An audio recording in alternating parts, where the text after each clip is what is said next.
Well, that's what I'm talking about. It's those people. It's, they can't even live on, and they can't. Call the Broken Arrow City Council to order. We have invocation by Pastor Scott Moore.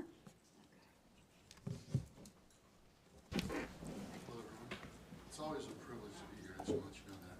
I don't know if your microphone's on. Being able to come and pray. So, Scott, will you turn your mic on? Heavenly Father, we gather here today with grateful hearts, thankful for the dedication and the service of our city council, who volunteers their time to serve in this capacity. We thank you for our city manager, for all of our city staff, and the citizens of Broken Arrow who actively participate in shaping our community. As we begin this meeting, we are reminded of the words from Philippians chapter 4. Do not be anxious about anything, but in every situation by prayer and petition with thanksgiving, present your requests to God, and the peace of God, which transcends all understanding, will guard your hearts and your minds in Christ Jesus. We lift up all of those who will be participating in tonight's agenda, and we ask that you grant everyone present with a spirit of objectivity and discernment as they discuss and make decisions that impact our community. Help us to engage in respectful and constructive dialogue, even when opinions differ, recognizing that every voice is valuable and every perspective is important. We acknowledge that everyone here shares a common goal to make Broken Arrow a prosperous, safe, and friendly city for all of its residents and visitors. May your peace and unity dwell among us, fostering cooperation and mutual respect. And let our discussions be filled with grace and our decisions be inspired by a sincere desire to serve each other in mutual respect and genuine love. We ask this in your holy name. Amen. Amen. Thank you, sir. Roll call. Here. Got to turn it off. Ford. Here? Parks. Here. Gillespie. Here. Wimpy. Here. Please stand and join me for the Pledge of Allegiance.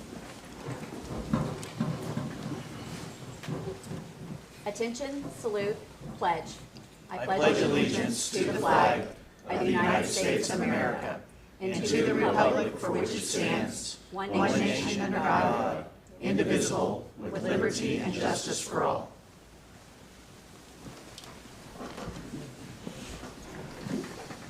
Are there any items to be removed from the consent agenda? Move to approve the consent agenda. I'll second that motion. We have a motion and a second. Roll call.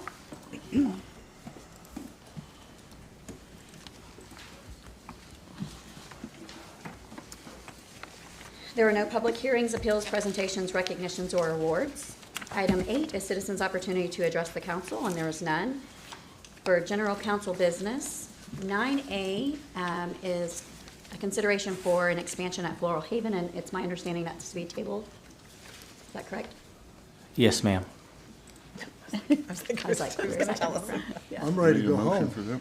all right.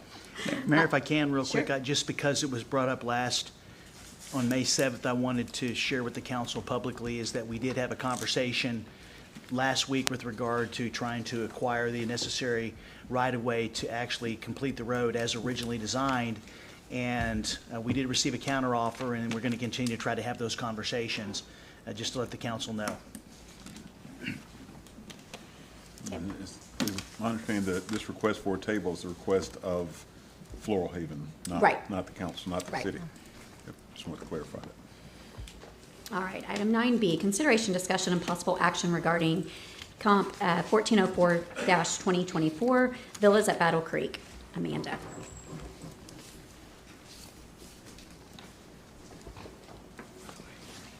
Good evening, Mayor, Vice Mayor, Council, Mr. Spurgeon.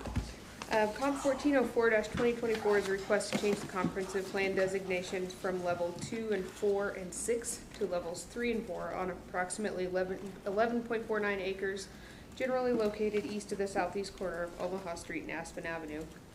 Property is currently unplatted and undeveloped. The applicant is interested in developing this property for commercial and single-family uses. Pending approval of this amendment to the comprehensive plan, The applicant intends to submit a rezoning application to change the zoning on the property to commercial general and single-family residential. At this time, the applicant has not provided any draft PUD amendment for this development. Amending the comprehensive plan to levels 3 and 4 could potentially support future rezonings to any district as identified as possible or allowed in the comprehensive plan level. The table in your staff report shows those levels for you. On March 26, 2024, Nathan Cross, the attorney for BC Land Holdings Company, set up an informational meeting to surrounding residents with information pertaining to this upcoming comprehensive plan amendment. This item was heard by the Planning Commission and recommended with an unanimous approval. So based on the location of the property, surrounding land uses, staff is recommending that Comp 1404-2024 be approved, subject to the property being platted. Be happy to answer any questions. I feel like we've redone this, like, A number is of this number times. 3, the third time? I think so, yeah. Okay. So the last application to come before you was for multifamily zoning. The applicant has indicated that they do intend to go for single-family zoning. That would be a separate application that would have to come before you again at that time. What's our ETA on any infrastructure improvements there? Well, we have the grant that we received from the federal government. Number one, there have been conversations between Tulsa County, the city of Tulsa, and Broken Arrow, specifically with regard to the intersection. And we're more than likely going to see improvements to the intersection before we will actually see the widening if the voters approve it. So with regard to the road, specifically from Aspen to Elm Place, that's one of the roads that I can share with the council that when I submit the package to you next summer, I believe that road needs to be widened.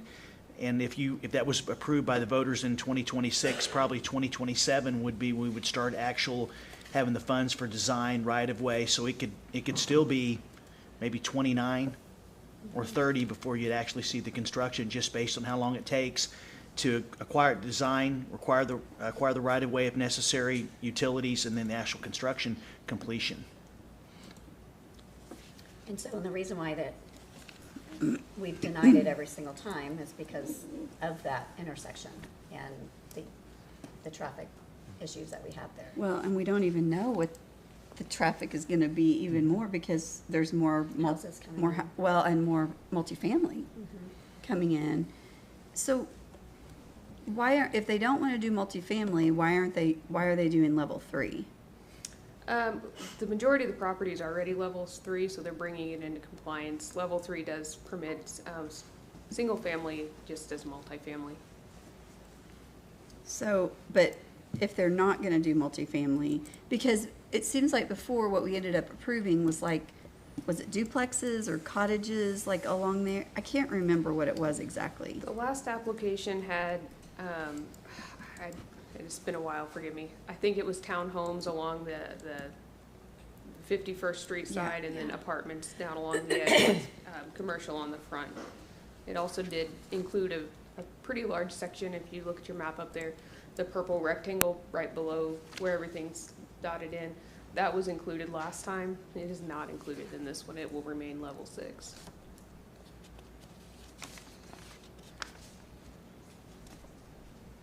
Because level 2, could you still do duplexes? Duplexes are more commonly in level 3. But can you? I mean, is it? 'Cause It's I know- possible, yes. No, look, okay. I know you have it in here. Yep. It's listed as possible. Possible. Because, I mean, because that's my thinking is if they never plan to do multifamily and it's possible to still do duplexes in level 2, then why aren't they asking for level 2? I 'Cause that believe would be the only applicant is here difference. can maybe answer that question for you. Okay. We moved some level, multifamily south to the expressway to get it away from that intersection. Right. It's only a trade-off. So my thoughts is that I'm not in favor of any even if the intersection's all done, it's still a heavy traffic area. Yeah. So I don't think it needs to be a multifamily apartments, especially at that location, because we did give them another location to build. Right, I agree. Yeah. I think the applicant can speak to what their layout's gonna be, and maybe he can answer some of Okay. those questions for you. Okay.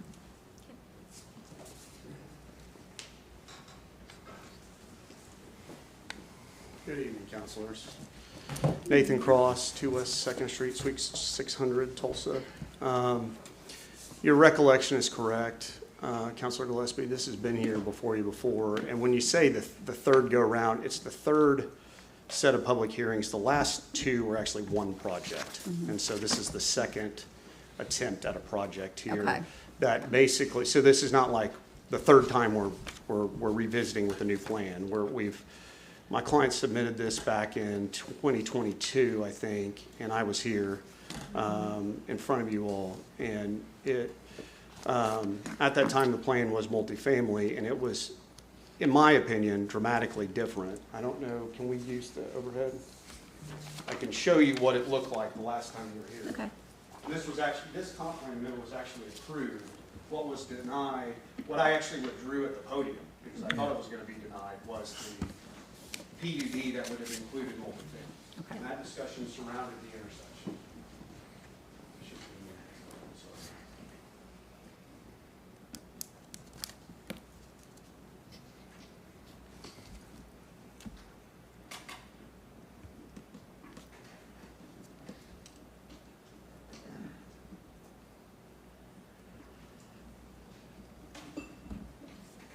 And I can pass this around.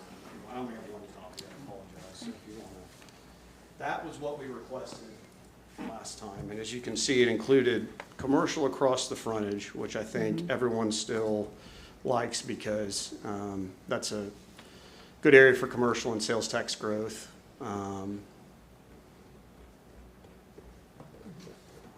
And that remains today in the plan that's before you.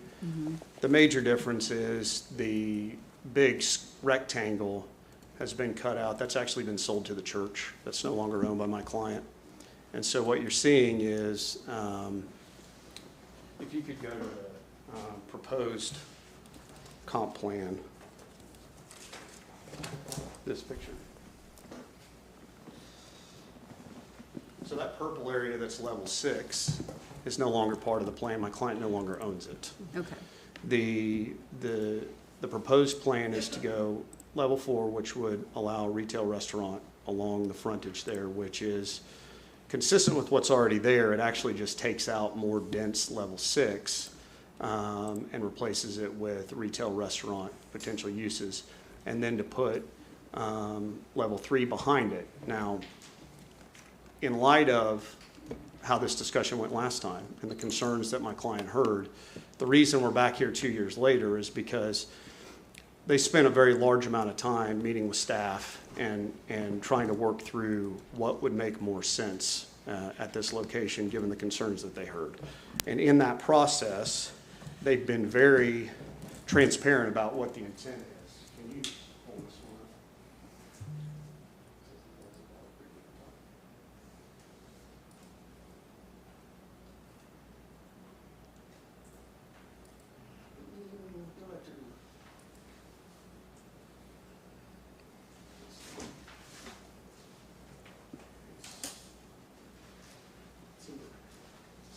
I still don't understand the level 3. I don't think that was part of what you said. Wasn't one part of what I submitted? Okay, I'll hand this around too, I'm sorry. I put this in the record at the Planning Commission.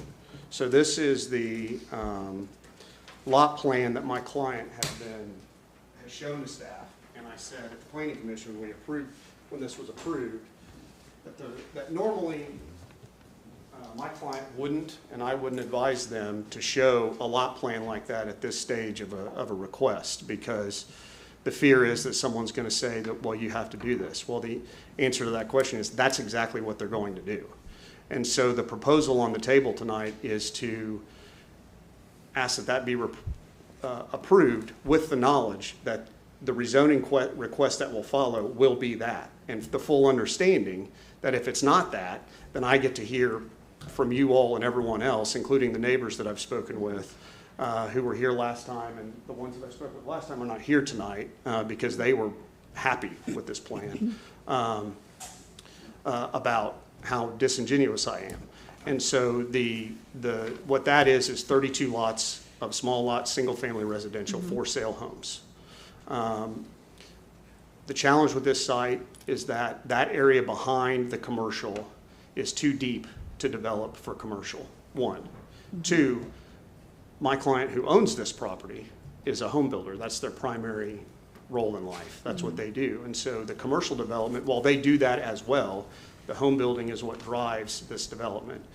But the key takeaway to the questions that were raised earlier is this is a significant, by like 300, reduction in units from what was previously proposed. And these are single-family homes that will come online probably 2 to 3 years because they'll be built in groups, but they won't be built like an apartment complex where it's built all at once. Right. It'll be built more like a traditional subdivision. But they are single-family homes. It is not an apartment. We have no intention of doing multifamily. And me showing that plan today is all I can give you at this stage to guarantee you that it won't be multifamily, and put that in the record and then tell you that you are free to show me that when I come back. And if this is not what I bring you, then I fully understand where I stand at that point. Yeah, because level 3 and 4, it's allowed and it's possible that you put Absolutely, multifamily there. which so. is why, so the conversation we had when we talked about this concept was, how do we go back and accomplish the housing piece without, and make it work economically without it being apartments? And they are more in the single-family home development business. It's Capital Homes. That's who is the developer here. They do commercial developments. They do a lot of commercial developments, but their primary business is homes, as the name says. And they do apartments, but they prefer to do single-family homes. And so this is, think more of a retirement type community type of home. It's a smaller floor plan for retirees that want to downsize.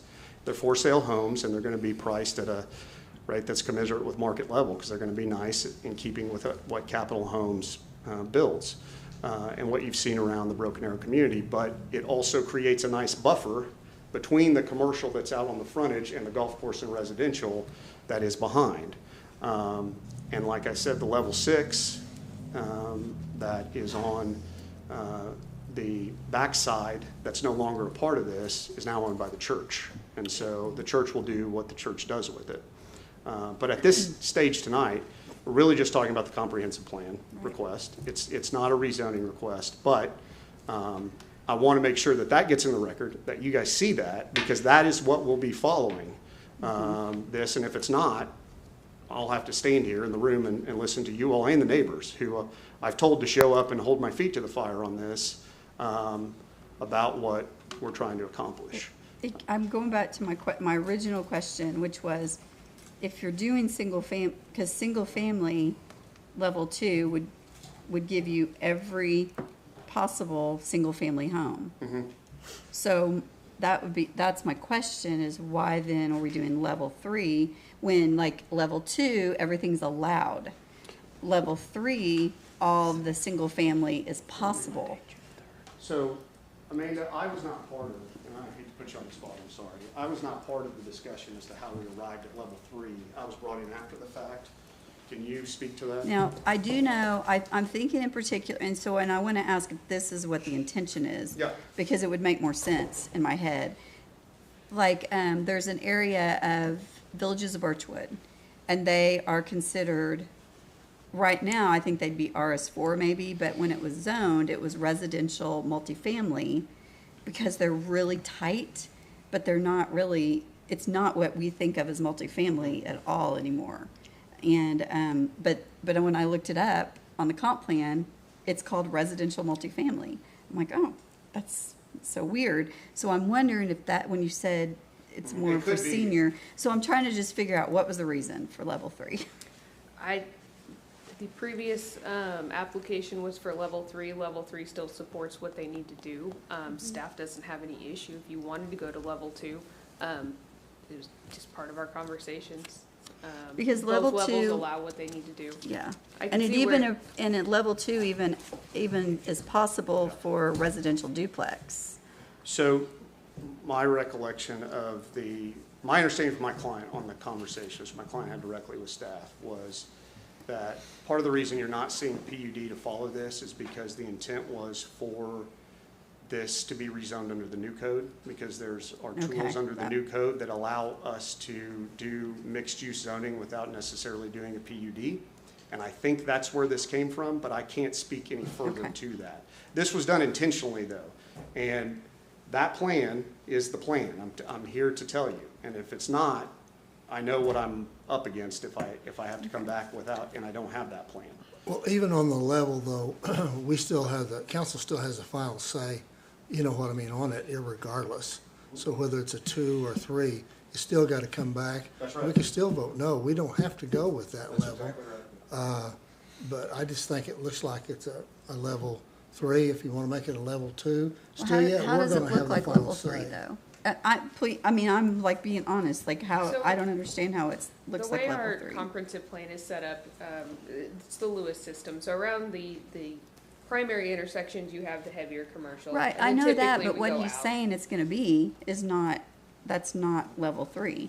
It could be 2 or 3 per the code. But it's possible, level 3 residential is only possible. If you or read through the. Some of in the it's allowed. comprehensive plan, so it talks about it has to be accessible from an arterial street, it can't go through commercial districts. So there's criteria in there that they have to meet in order to meet single-family residential, and they meet all of those criteria within the comprehensive plan. Evidently, I'm the only one that thinks doesn't make any sense, but. And I didn't see in your notes, so no one spoke against it or for it at the planning commission? Yes, we did have, there were 2 residents. One spoke representing the HOAs in the area from Battle Creek. He spoke in support as long as what went forward was what Mr. Cross has presented. He did say he would be in opposition if it were multifamily. And then we had one gentleman who is very opposed to the development just as a whole. I'm not against what that shows on the picture. It's just kind of strange to me because what you're showing, according to level 3, it would just be possible, whereas level 2, it's allowed. So, Would you all be opposed to amending your? Well, I don't know that we'd application be too? opposed, but I don't have the authority to do that as we Okay. sit here, because I don't know what was behind that conversation. And so I can go back to what Council Parks says, which is you always have the ability to approve or disapprove that rezoning request, and yeah. But a comp plan change is a big deal to me. And so let's just say that, because I've talked about this multiple times, at the city council meeting, whether or not it's a different plan. But once we have a comp plan, then you could sell it to somebody else and our comp plan has changed. Yep. So that is what I'm thinking about in my head is it changes. I don't know what you're gonna do with the land Yeah, from now staff on. also has a condition on this that it's done subject to plating. So until they go through a rezoning process and get approved for R4, RS1, RS3, whatever they come forward with, and they complete the plating, the comprehensive plan would not officially change until that happened. So even if they were to come in So- with another buyer, that was what I just asked Mr. Hinkle Okay.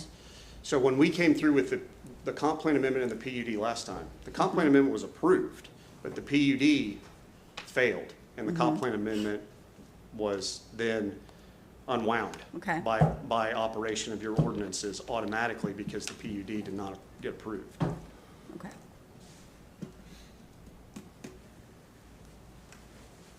All right. Any further discussion? We have somebody who wants to speak on that. Oh. 9A, it's 9B, yes. Richard Umstead?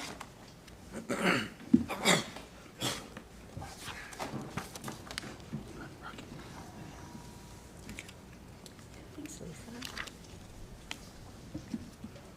Thank you all. And I just initially want to say I appreciate the discussions about what the actual plan represents. The neighbors in the Battle Creek area share that same concern in terms of what the ultimate design might be. My name's Rick Umstead. I live in Battle Creek. We did not get notification of the first meeting. I have been in touch with our HOA president who did not get notification. But I have also been in touch with Ron. Yes. And he is the HOA, and he's the gentleman that I think they were referring to that led or was part of the discussion.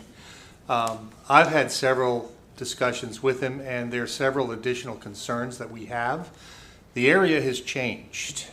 You now have an increase or a plan to increase that intersection in general, and it's a needed infrastructure change.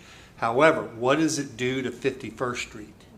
It increases the flow of traffic, which then creates even more difficulty for the people that live in the Battle Creek area to exit that community. We exit through North Oak.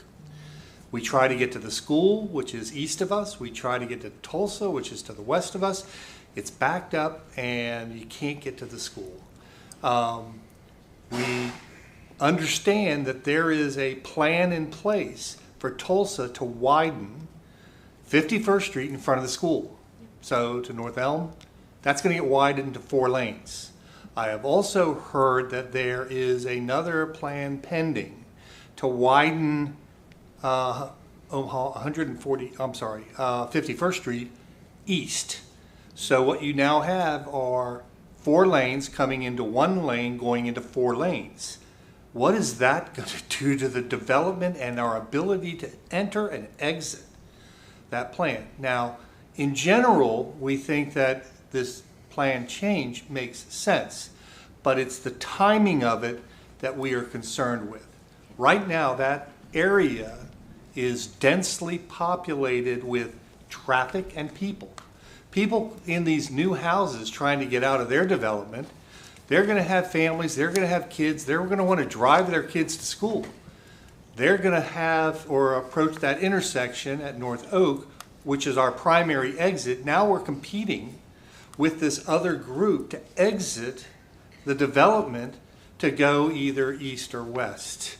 We're increasing the possibility of traffic problems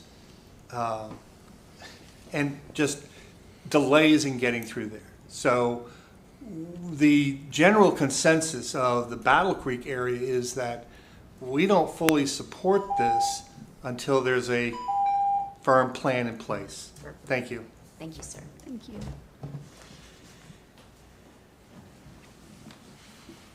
So I never really knew that when I voted for a comp plan change, that it didn't change the comp plan until the plating, did you know that? I didn't know. I thought when I voted on it, like, it changed it. I thought when we voted on it, that it was changed.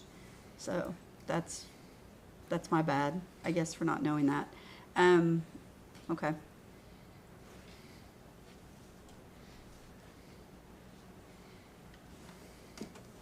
All right. Nathan, do you have anything you want to add before? No, other than to say that Mr. Gratop and I met and talked at length at the Planning Commission meeting. He expressed that he represents I think the board that is over a lot of the different Battle Creek neighborhoods, and expressed that they were in favor of this project, as Amanda said, so long as it is that plan. One, because they welcome the commercial development along the frontage, including a request for a Brahms, which I've given to my client, as well as the idea that there might be some homes that are available for downsizing in this area, and the fact that it is not more multifamily. And so I just wanted to clarify that point, and then say that the other context of this is that although it's not happening right now, there is the possibility that development can still happen here in quite dense intensity. That could, in other words, the traffic problem is what it is, and the comp plan amendment doesn't necessarily do a lot to address that, because development can happen on this. Large-scale commercial development could happen right now on this, as well as light industrial in one area. And so, and this was done in concert with some discussions with city staff about the timing of the improvements to the intersection. And that's why we're here 2 years later. is because we've been trying to work through this and be as deliberate and principled as we can about this development. And you said it was 32 homes? 32 homes, yes. Okay. If there's no further discussion, do we have a motion? This is one in the record. You're gonna need that. I make a motion that we approve the request to levels 3 and 4. A second? We have a motion and a second. Roll call.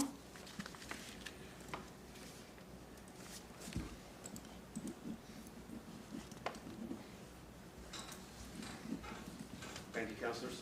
Thank you. Item 9C, consideration, discussion, and possible approval of and authorization to accept the guaranteed maximum price from Crossland Heavy Contractors, Inc. for the maximum, for the construction of the Events Park Infrastructure Project. Charlie.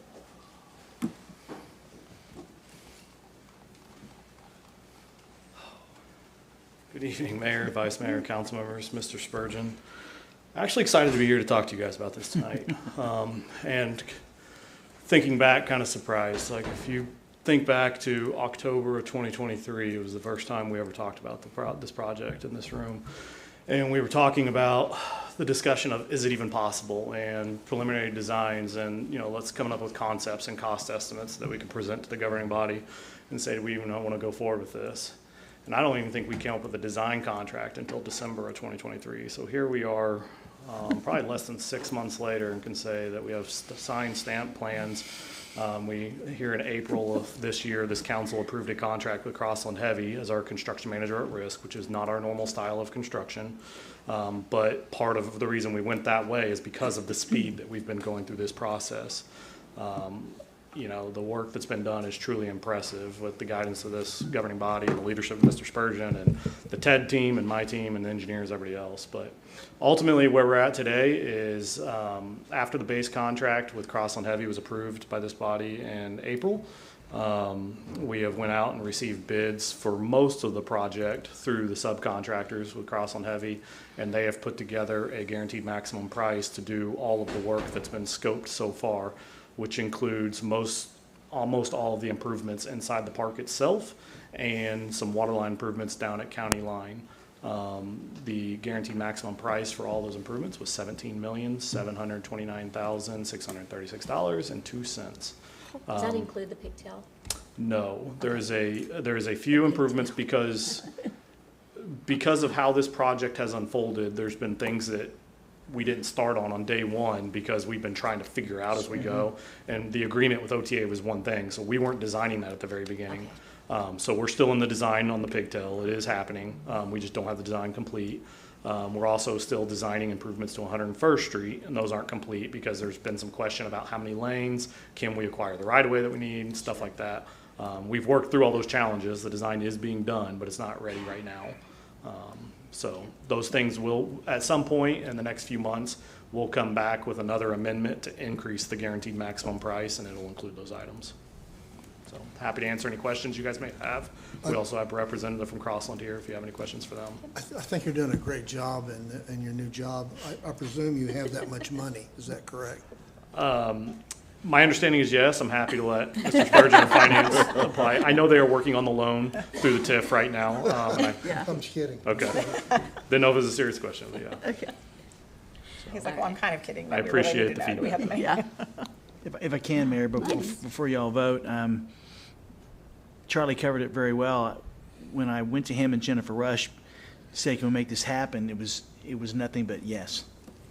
And they found ways to get to yes, which is really what we try to do. Like, yes. And I know it's been a heavy lift, and I just want to echo the comments of the council on the hard work that your team has done to get to this point. I think we picked a really good contractor who has tremendous experience and knows what they're doing. And so I highly recommend council consider this contract so we can move forward. Okay. Okay. Do we have a motion? I'll make that motion. I'll second. Municipal second. Oh. I'll second it. I have a motion and a second. Roll call.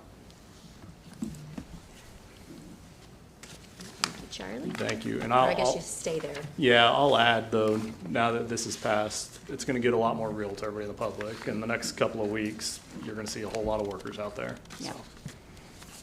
Perfect. I drive by there almost every morning on the way to the gym, so. It's about to get busy. It's gonna be crazy. Be taking a different route. All right, item 9D, consideration, discussion, and possible approval of and authorization to execute a professional consultant agreement with GH2 Architect for the design of the new Broken Arrow North Fire Station. Hello again. So this project was approved as part of the 2018 general obligation bond. It's actually on the unnamed project list, so most in the community probably never saw it. But we've worked our way through pretty much all the other named projects in the public safety sector. The money is still available. We had $5.5 million in unnamed money. We sold the design part of it. We have not sold the construction dollars, but this body approved the sale of the design portion of it last year. We've actually had the contract ready to go for a little while, but I know the city manager and the chief have been working through some just general ideas of where we're going to put this this fire station and everything in the north part of the city, whether it was going to be a replacement station or a brand new station. I know they've worked through those solutions, and now the idea is that it'll be a brand new station located up by our training facility, and it'll be Fire Station 8. We did a selection process with several architects, and we came out with a unanimous decision to award the project to GH2, which is the consultant that designed our previous 2 fire stations as well. So happy to answer any questions you guys may have. I just want to echo that the chief and I had to work through a couple of things, and it took a bit of time to make sure that we had a good plan, and I believe that we're heading in the right direction. And I just appreciate GH2 patience and letting work through those, because obviously, you try to anticipate unintended consequences, making sure you're working through a large project like this. I mean, this is an area that definitely has a longer response time, as council knows, and so I feel very comfortable saying that we're heading in the right direction and ask that you to approve this so we can move forward. Okay. Any further discussion? Make a motion, we approve the contract with GH2. Second. We have a motion and a second. Roll call. Thank you. All right, thank you, Charlie. Item 9E, consideration, discussion, and possible approval of Resolution 1582. Cindy Arnold. Good evening. This needs to be continued until after the beta meeting. Okay. And then we'll come back to this. I'll make a motion. Do I need to make a motion to continue? Or, That's the easiest way to do it, yes. okay. I will do I'll that. second that motion to continue.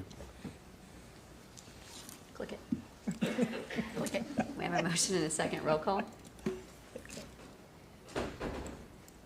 don't know if we need to do it there because I didn't want it to actually affect what was written there. I thought we might come back and use it.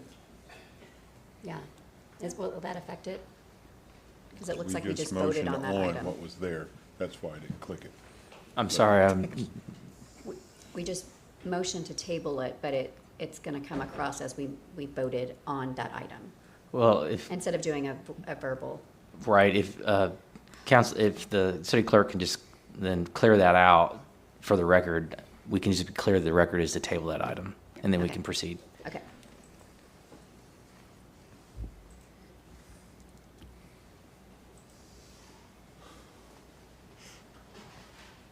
Are you good? Or, Lisa, you can just record that it's to table and it's not for the main item. Okay. Do a verbal. Item 9F, consideration, discussion, and possible direction regarding Broken Arrow Code of Ordinances, fire prevention and protection, manufacture, sales, use of fireworks. Let me turn this over to you. Mayor, Vice Okay. Mayor. Did we vote on the last item? We didn't vote on We it. didn't, We we just voted motioned on it. We just motioned it. tabling it. We just motioned it. We didn't actually vote on We it. didn't actually vote on We all- tabling it. Did we? I thought we Okay. flipped it. Did we? I don't remember doing it. Lisa, can you call the roll call vote? Green, Yes. Ford, Yes. Parks, Yes. Gillespie, Yes. Wimpy. Yes. Okay. So back to Trying to keep you what straight, you sorry. just said. Yes. So this is about, let's talk about fireworks again. Let's do it. Let's do it. So sometimes I'm on social media and I can see things lots of rumbling starting to happen, and that I could see that there was a bunch of discussion happening about fireworks. And what I wanted to do was go ahead and start talking about it now. And I think people actually got it in the mail today about get your fireworks permit. So that's really weird. But I literally got another text was from somebody mad about it. Like they didn't even know we were talking about it because they got it in the mail today. But I wanted to kind of talk about it because the permits are starting to sell right now. And before it just starts blowing up, let us kind of figure this out. And I can talk about what my ideas are for the permit, because right now we have to, pay, and I guess you can kind of address it, or do you want to talk about what we do now? And then, Yeah, we can talk. Okay. I think we just a quick recitation of what we do now. Okay, that might be good. Who's gonna do that? Who's saying Mr. that? Hinkle, come on up. Who knows about the fireworks? Justin hasn't gotten to talk about fireworks. Oh, yes, we did. We did last year. Oh, you did? Okay. He's I been didn't here a year realize. now. I forgot. I didn't remember we talked about it last Oh, year. yes, we did. Here we are again. So currently, a citizen will come in and apply for a permit for fireworks. We issue that permit, we collect that fee. We have now upgraded the system with the help of IT, so now it goes into a GIS database. So if officers are called out to a certain area, if there's a complaint or something, they can pull up that GIS database to see if a warrant or if a permit was issued for fireworks at that time. Okay. What the permit fee is what, Rocky? I believe it's $25. I'm not 100% certain, but I think it's $25. 22 or 20, 25, I think. 25 now? Okay. So, while you're there, do you know, because I purchase mine every year as a good citizen, but when I go online to purchase it, it actually comes up with the name of the previous owner of my house. And I brought that up, and I was told, well, it just goes to the address, so it doesn't matter. Is that something that we should look at correcting? Because if we're having a GIS system now, and it comes up as John Doe, but it's really me standing there, am I in trouble because my name is now on that permit? So I wasn't aware of this issue, so this is the first time I'm hearing it, and I don't know if Scott Carr from IT was aware of it as either, but we can definitely look into it and make sure it's corrected. All right, I appreciate that. Thank you, Mr. Hinkle. Might want to do that before 3rd and 4th of July. The only thing I'll add, Vice Mayor and members of council, is that there's only a couple of days a year that you could shoot the fireworks, and that's the 3rd and the 4th, and there's specific times that you're able to actually discharge those fireworks. So I'm going to say what my opinion of it is, because I've thought about this a lot over 3 years or 4 years, or however many times we've talked about it. And and every year I speak up about it, but I really feel strongly that it's not a constitutional thing to be. I feel like it is a violation of, and to be honest, I never even get the fireworks permit. I mean, but if I wanted to do fireworks, I feel like I should just be able to do fireworks from my yard if I wanted to. And I think the other thing is it's not something we can possibly really enforce realistically. The fee, so when we talk about the fee, when we do the permit, I can understand having a permit that they get safety protocols. So you get the safety protocols. We tell you this is what you should do to be safe. But having a fee every year for that, I don't feel like it's really fair to every individual homeowner that they have to pay a fee and ask permission from me as, the governing body, permission from us, permission from the government to do fireworks. And there's just something about it that just doesn't feel right. And I know we voted on it, but we didn't give really people a choice. I mean, they wanted fireworks, so they voted, yes, they wanted a permit. That was what was on the ballot, was that we didn't give them a choice. Do you want fireworks? Do you want fireworks with a permit? Do you want fireworks without a permit? We gave them, do you want fireworks with a permit, yes or no?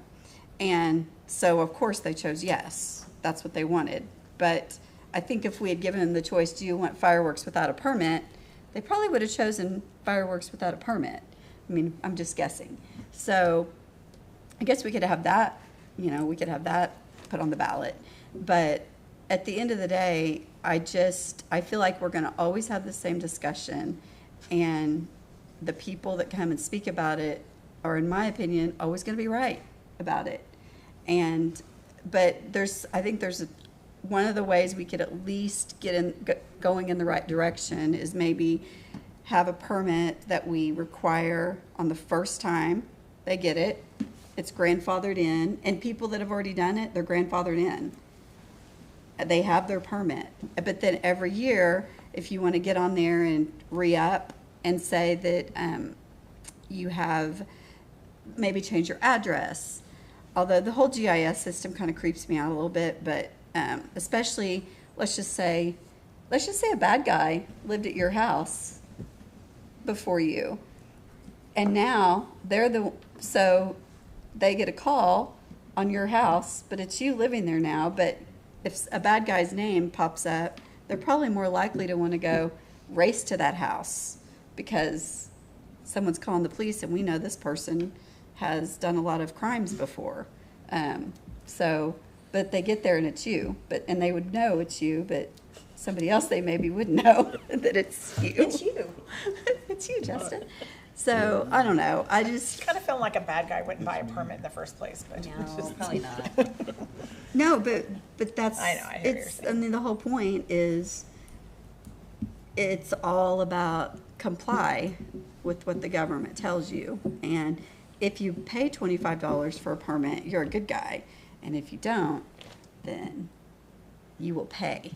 And plus the fee is crazy. It's like $275. The fine? The fine. If you don't do that.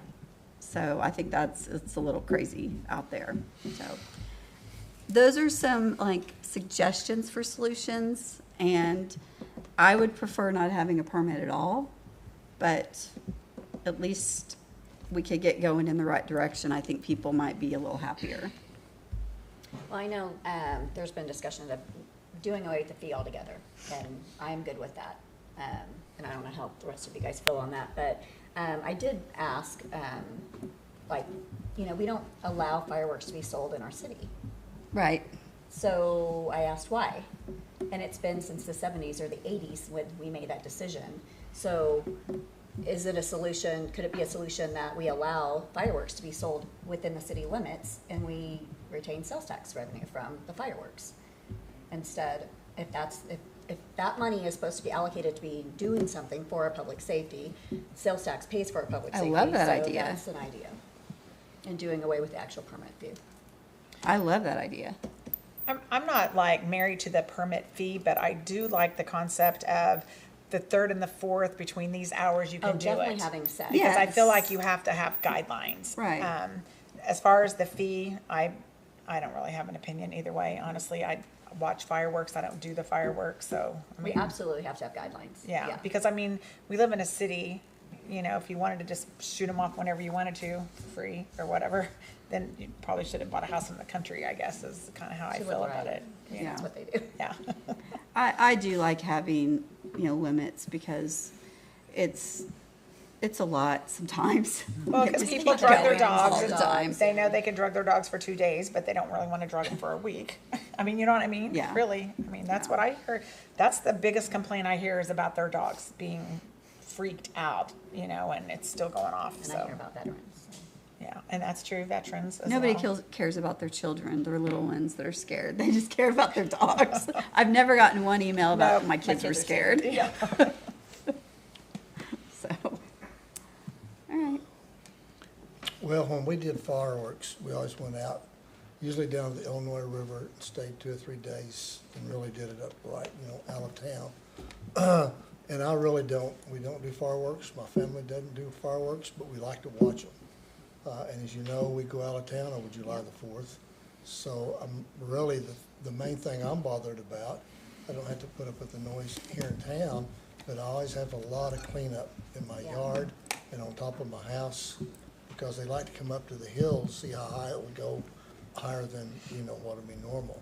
So I always hated that part, but I'm willing to go with whatever. I don't, as far as the fees or whatever, the rest of it, go with our fire department and our police department, what they think is safe.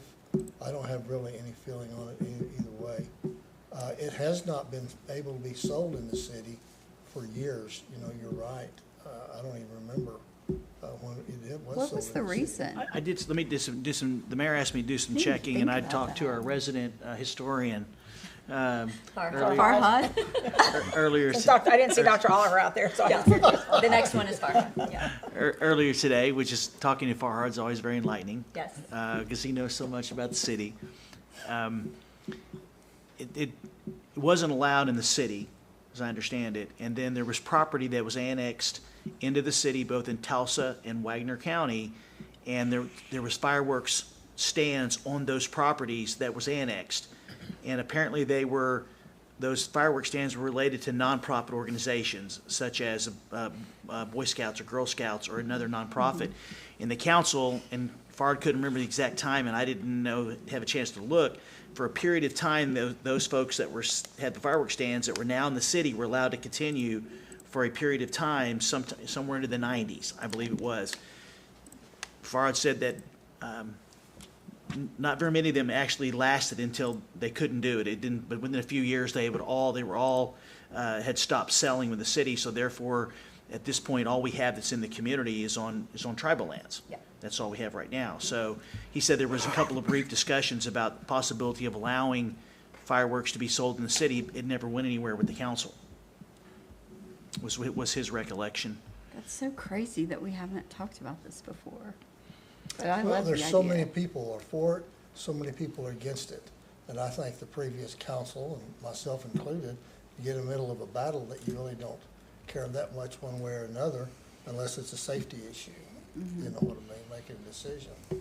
Well, I can tell you the amount of money that we receive for it is right around $31,000, and I would recommend that we do away with the fee. That's something we would need to do by ordinance to do that. That money eventually did by the tracking system. When the money comes in, it goes into the general fund, and then it's distributed to the various funds. So I've heard folks say it doesn't go where it's supposed to. Well, yes, it does. Yes, for community development through the general fund and then to the police fund and so forth. But it is a small amount of money, and I believe that is an amazing gesture.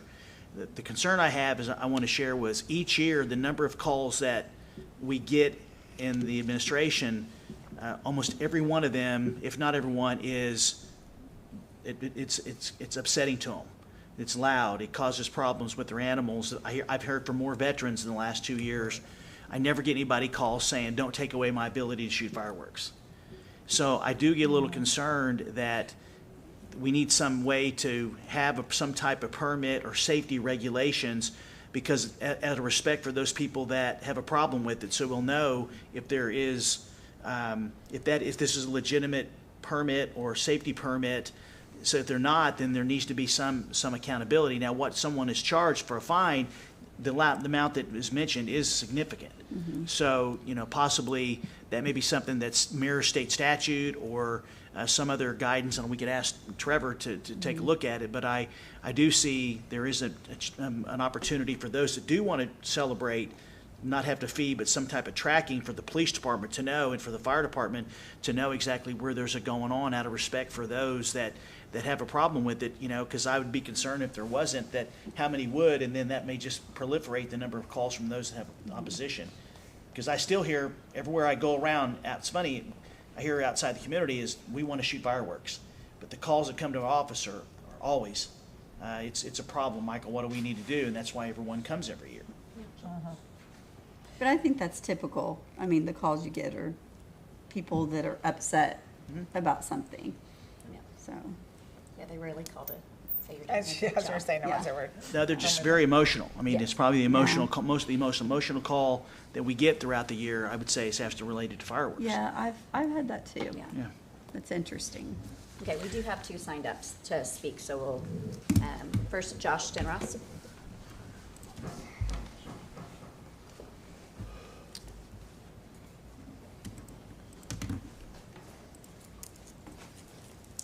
Hello again, Council.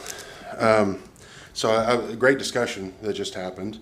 I did want to address a couple things that were said. Regulation, completely fine. Regulation already happens through the laws that we already have. Noise ordinance, And you can absolutely set another ordinance for permission, for having fireworks permitted these days for the whole entire city. It does not take another permit to do that. So doing away with the fee is a great discussion. I love that. We shouldn't have to pay for permission to celebrate something that we were liberated from. So that's another thing. So the point of the permit, I'm kind of missing it. Outside of, if you're getting phone calls, Mr. Spurgeon, about complaints about the noise and all that stuff, but you said that you don't get calls saying, don't take my ability to shoot fireworks. Well, we're not going to call and say, don't take my ability of just something that I already have, right? So we don't, that argument almost didn't make sense to me because I was like, I'm not going to call you and say, oh, I'm having a great time, don't take this away, right? We are the proud owners of a constitutional republic. We don't, we enjoy the democratic process to elect our representatives, but we don't allow a majority of people who voted on something to trample on the rights of the minority.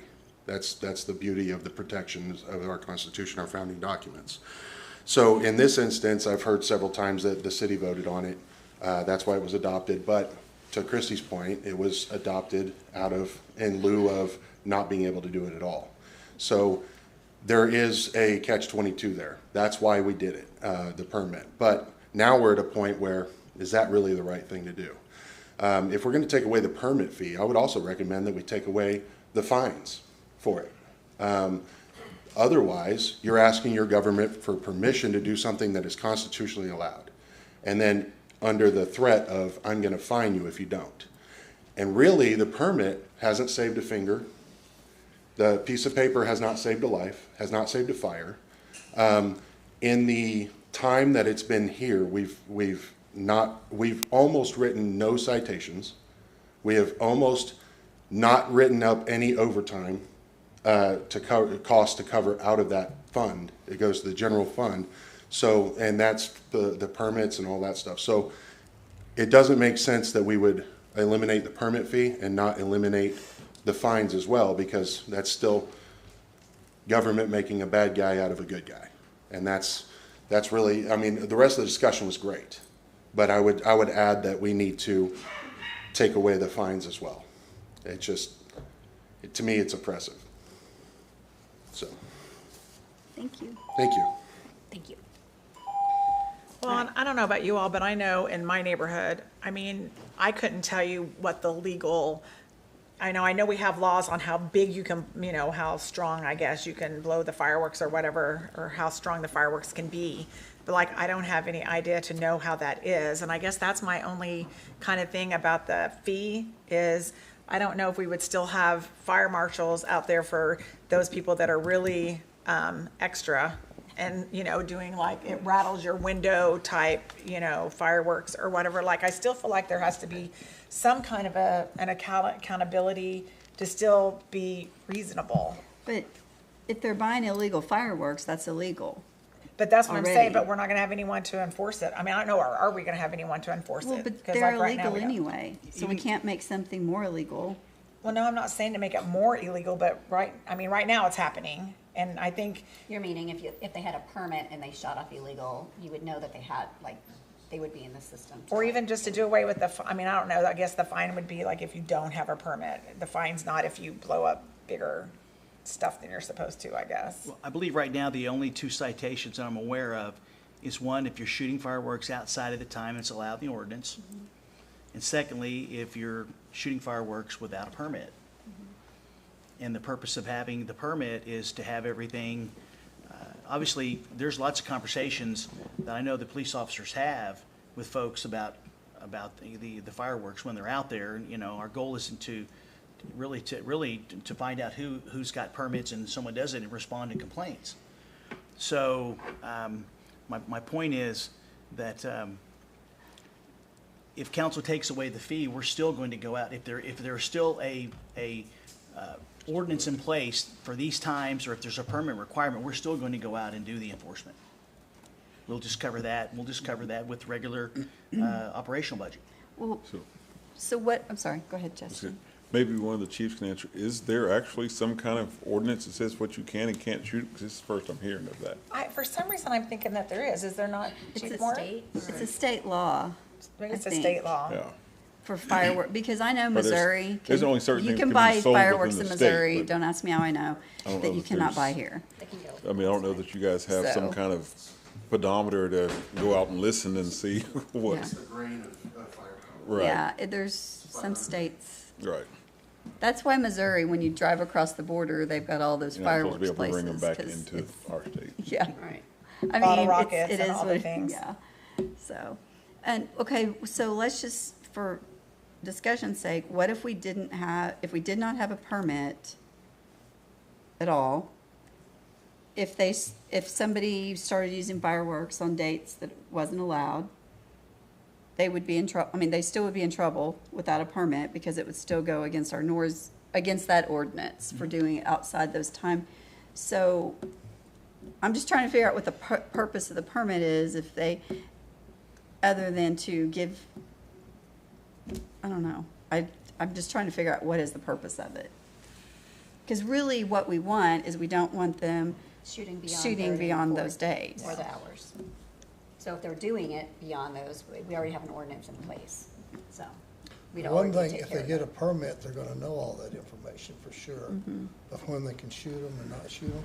And I'm not speaking for or against anything, I'm just saying, you just said, and I have never gotten a permit, but you said to get the information with the permit. Yeah. Of the laws that go on that, so if you found another way to pass the law away, you know what I mean around. But I think it's a good way to get make sure they safety know what it information is. out. Right. But could we still send it out just like we just sent out saying it's time to get your permit?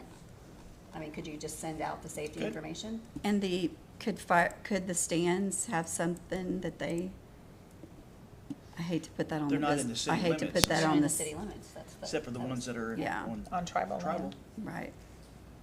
Do we So- collect and they're sales not. tax from those? Probably not. No. We I would don't doubt from that. cigarettes. No? I'd have to check and confirm. I've never asked. I don't believe we do I don't because think we're on we do. tribal lands. Yep. Okay. Because that's why people want to do them there. I mean, it's a big plus.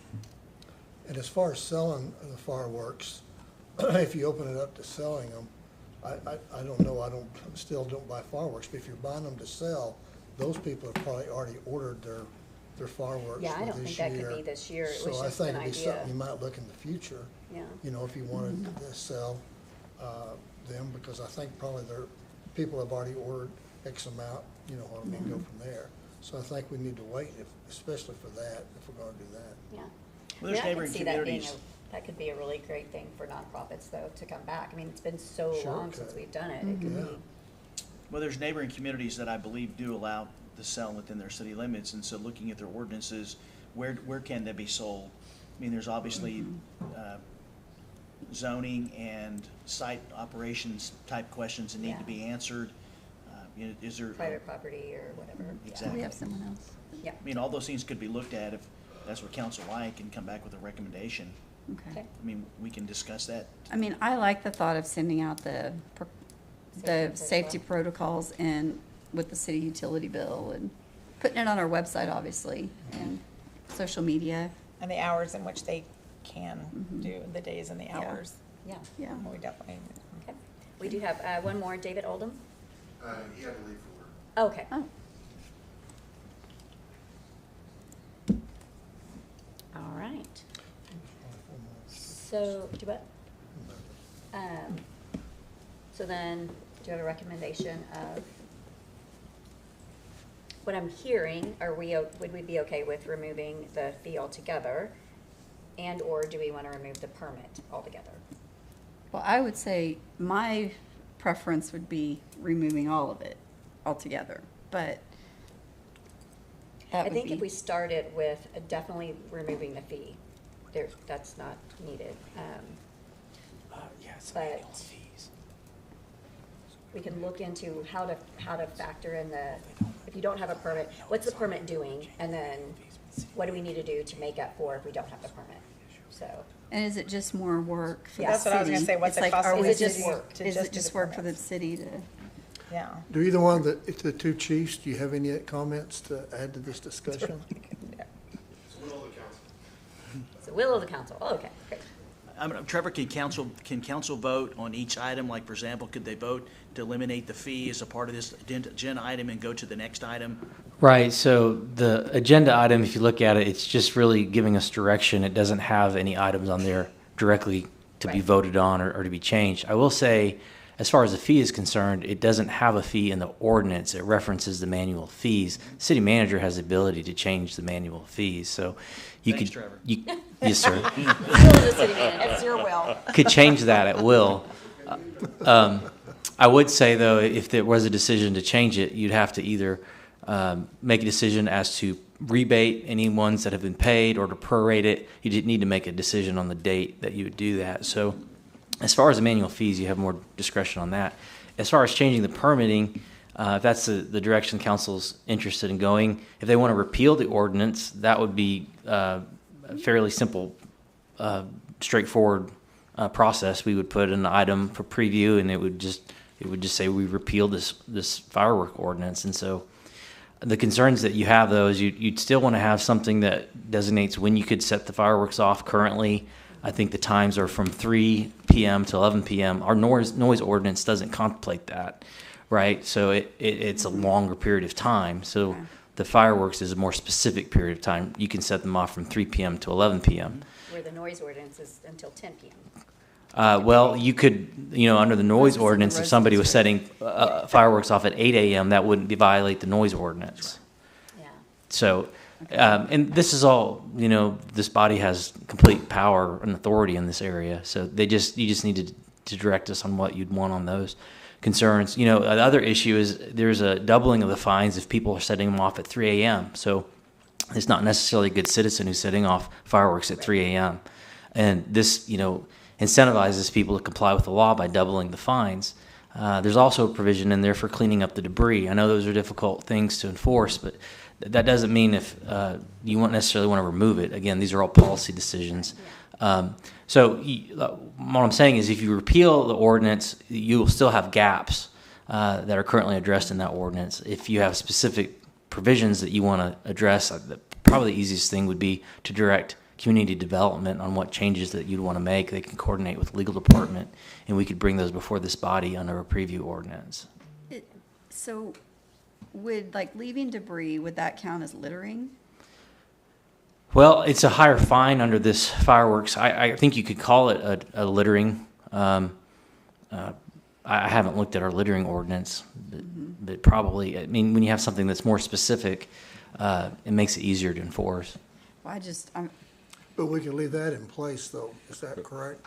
It's your discretion, whatever you direct us to do. You also have to prove who did it. So when you come back from the lake, Yeah. you're gonna go and fingerprint all those little fragments and try to And figure you out whose can't it ever was. do that. I'm just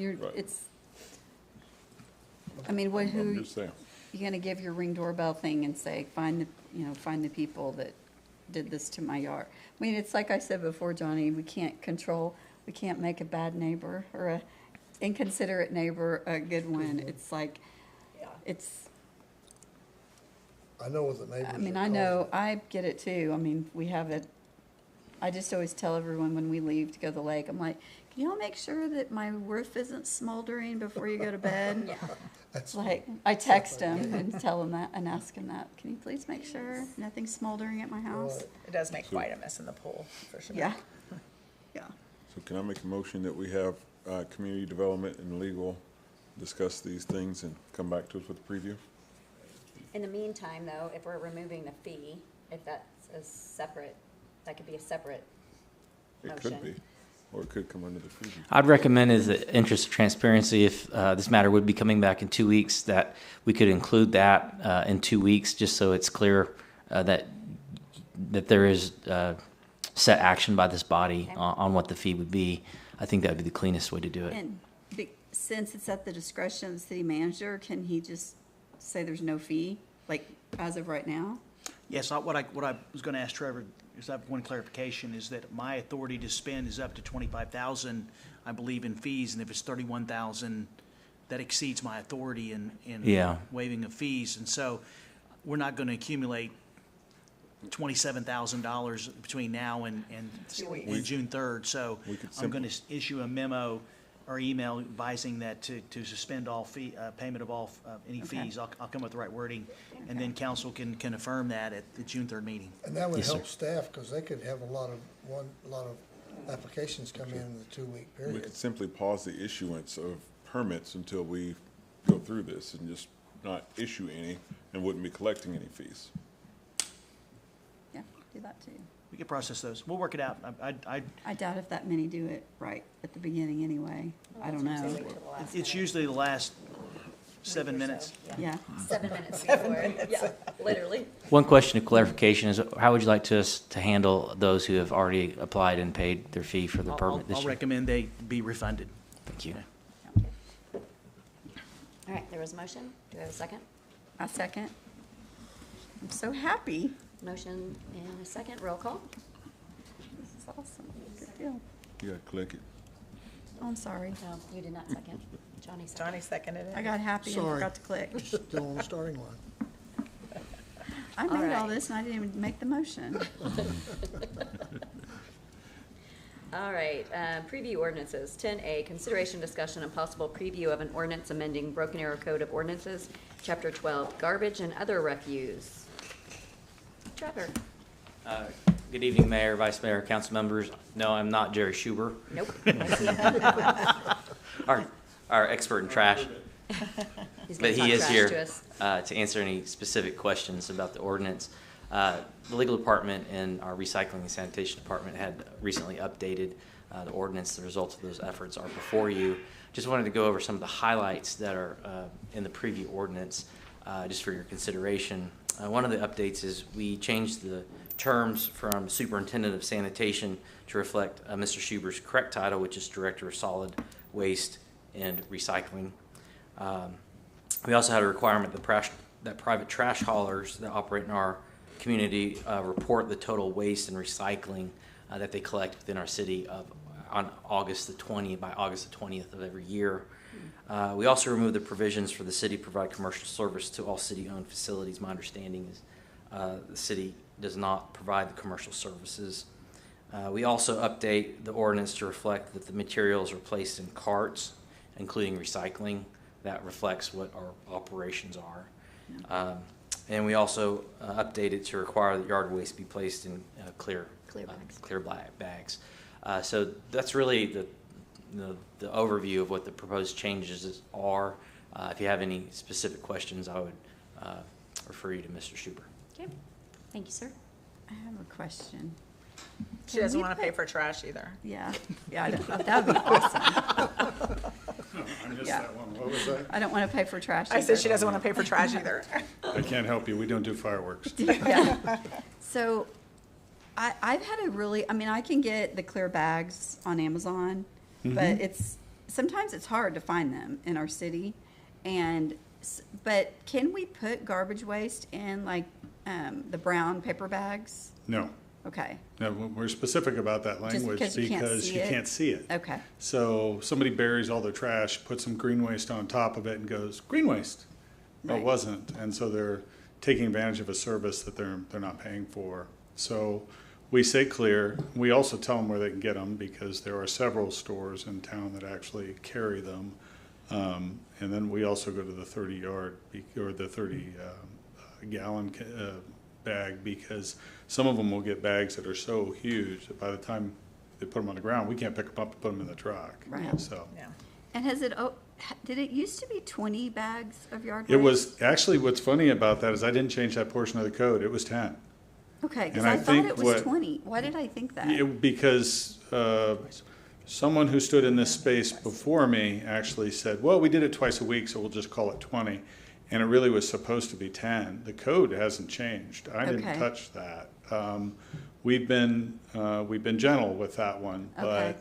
but one of the biggest problems we have when you're building routes is it's hard to build a route around a prescribed amount of material when you don't know what that's going to be. Right. And we've allowed it to get kind of out of hand. And so we're working on those things. So Okay. we're still going to be kind of generous with this because people are going to take time to get used to it. Yeah. But we're trying to revise what we do.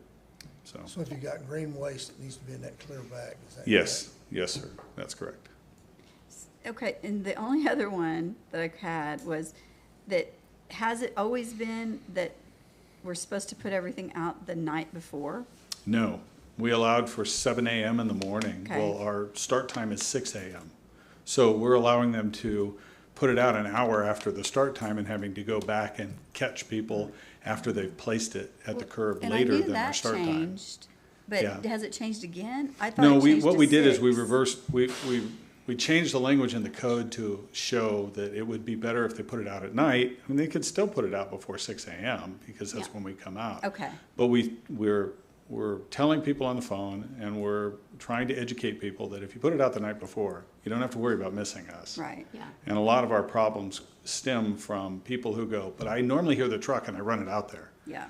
Well, you're already behind, especially this time of year when we're doing green waste separately to try to get our weights together to find out how much green waste we're actually collecting. Yeah. So from mid-May until mid-September, we do green waste on a separate route.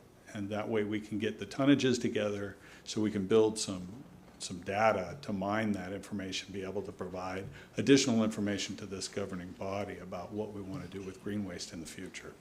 Should the green waste still be placed next to our carts, or should they be left up? Okay. Yes, ma'am. That's where I put But mine today. we ask them to put the green waste, if it's in the bags, put it up on the curb. That way, if we come by with the gripper for the side loader, we don't push it around and break the bags. So you're sending, right now, you're sending around a separate truck for the green waste, right? Correct. We're actually picking up 5,000 stops per route. We have 2 green waste routes running the whole city every day.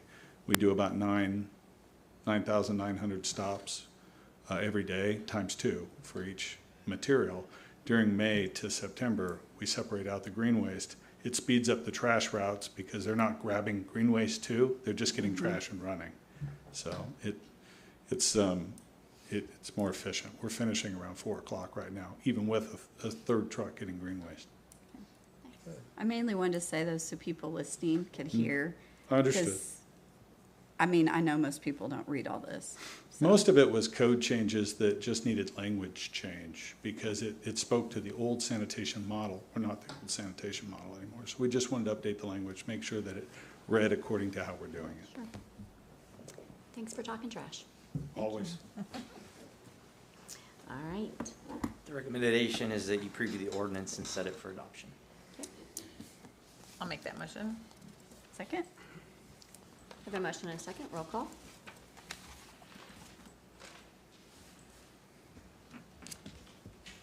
Thank you, Trevor. 11A, ordinances, consideration, discussion, and possible adoption of ordinance number 3830, and ordinance amending the zoning ordinance of the city of Broken Arrow approving BAZ 2069. Yes, BAZ 2069 was approved in 2020. The plat for the property was filed at the end of last year, in November. So we are asking that you approve the ordinance to officially change the zoning map. Move to accept and approve that ordinance, 3830. Second? You have a motion and a second. Roll call.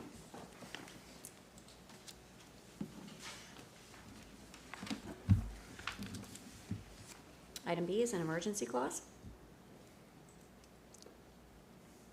Move for emergency clause? Second. After somebody Maybe. moves. Sorry. We have a motion and a second. Roll My finger call. and brain's not working together.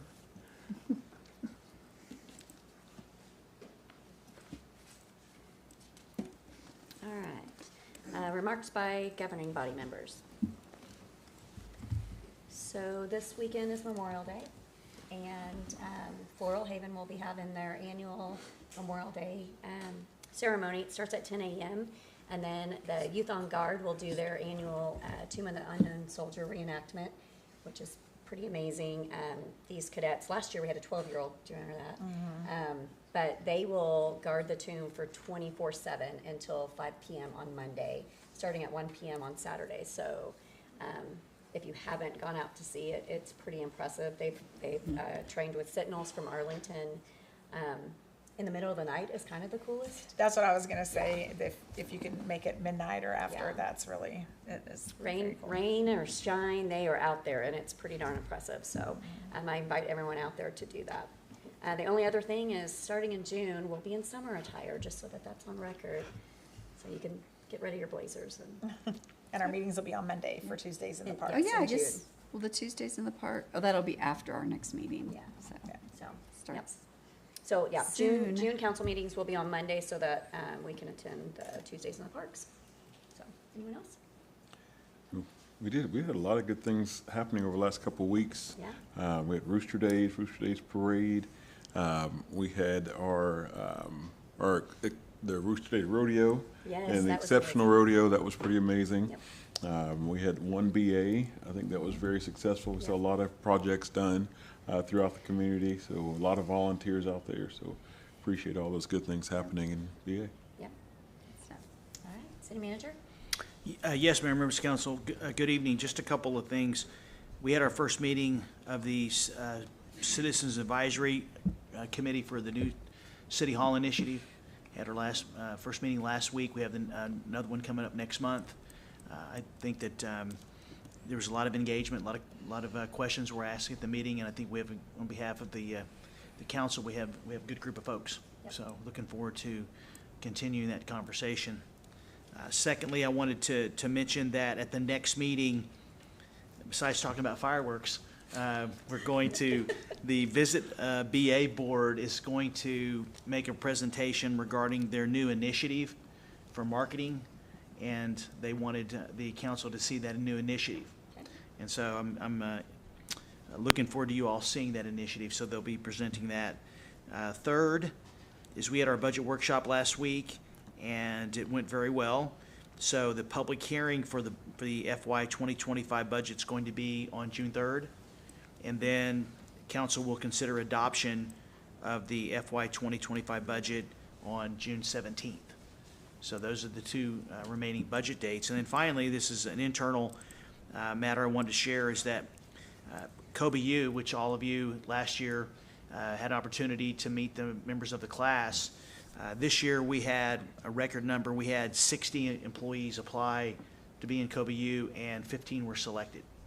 So it's become very competitive.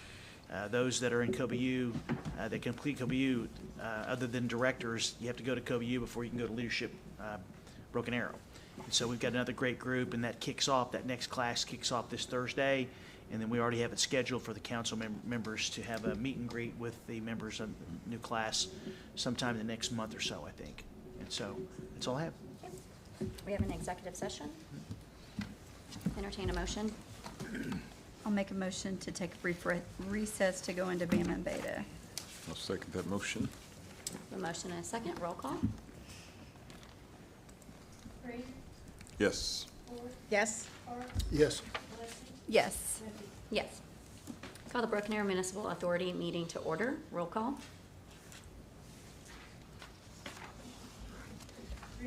Here. Here? Here. Here. Here. Are there any items to be removed from the consent I'm agenda? not parks.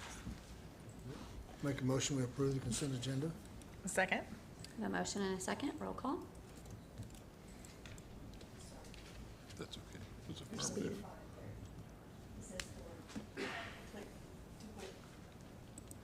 Sorry. It's okay. It still passes. Okay. All right, we have no public hearings, appeals, presentations, recognitions, or awards. There are no general authority business. Any remarks from governing body members? City manager? Yes, Madam Chairman. Just one item. Last week I had the opportunity, Charlie Bright and his team showed me the options for the long-range plans for sewer within our community. And so I'm going to be getting that information to council, and there's going to be a need for a special meeting this summer, possibly two, to take a look at the recommendations and then get some direction from the authority on moving forward with whichever option that you select. And so I just want to thank Charlie and his team, and also Tim Robbins and our consultant, putting that information together, and we'll get it out to you, and then probably have some just some discussions with you, and then schedule a couple, at least for the first meeting, then go from there. Okay. That's all I have. Thank you. We have no executive session. Motion to adjourn? Second. A motion in 2 seconds. Roll call. That's good.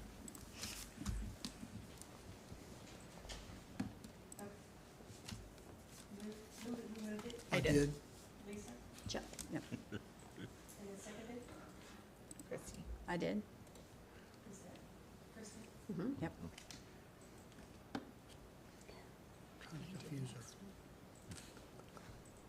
All right, roll call. All right, call the Broken Arrow Economic Development Authority to order. Roll call. Here. Here? Here. Here. Here. Are there any items to be removed from the consent agenda? Move to approve the consent agenda. Second that motion. Roll call.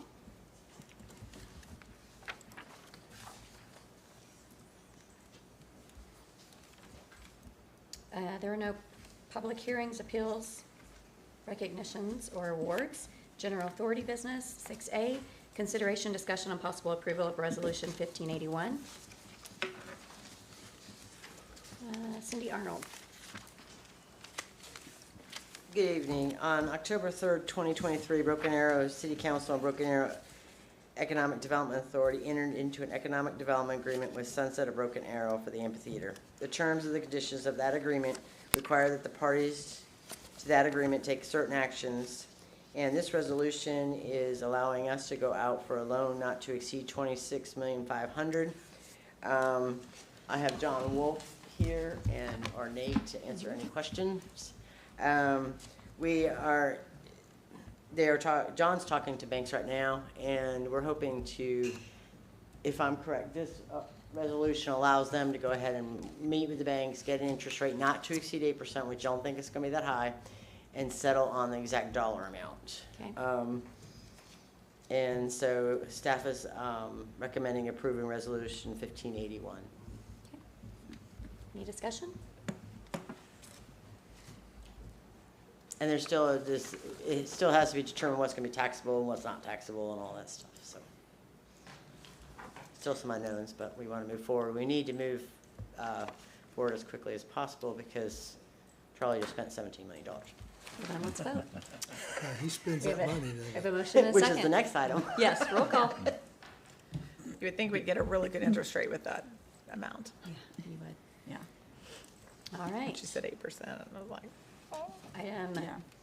6B is consideration, discussion, and possible approval of authorization to execute fiscal year budget amendment number 31.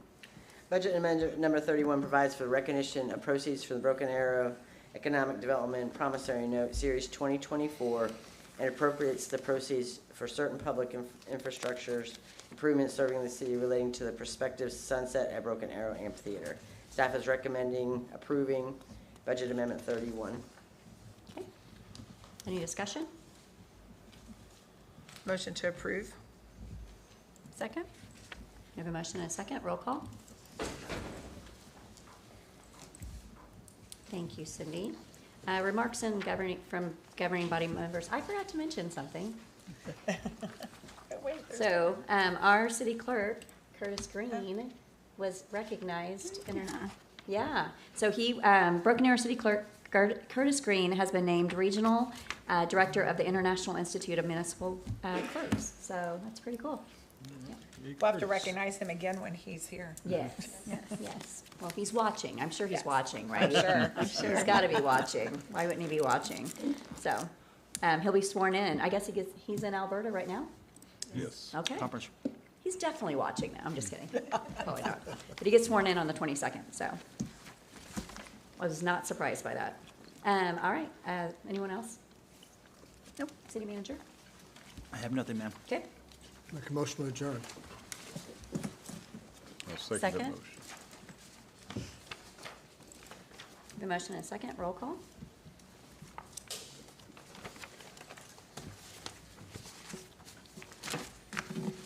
We do have an executive session. I'll entertain a motion.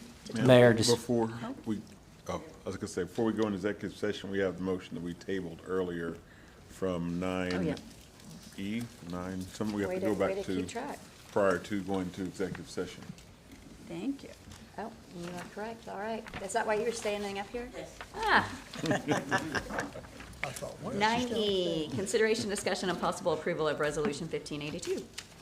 Yes, Resolution 1582 is a resolution approving the incurrence of indebtedness by the Broken Arrow Economic Development Authority, issuing its promissory note series 2024 or one or more series of subseries. Staff is recommending authorizing Resolution 1582 and to approve and authorize execution of Resolution 1582. All right. We have a Second. motion and a second. Roll call. All right, now I will entertain a motion to go into a brief recess. So moved. Second that motion. We have a motion and a second to go into a brief recess for executive session. Roll call. Yes. Yes. Yes. Yes. Yes.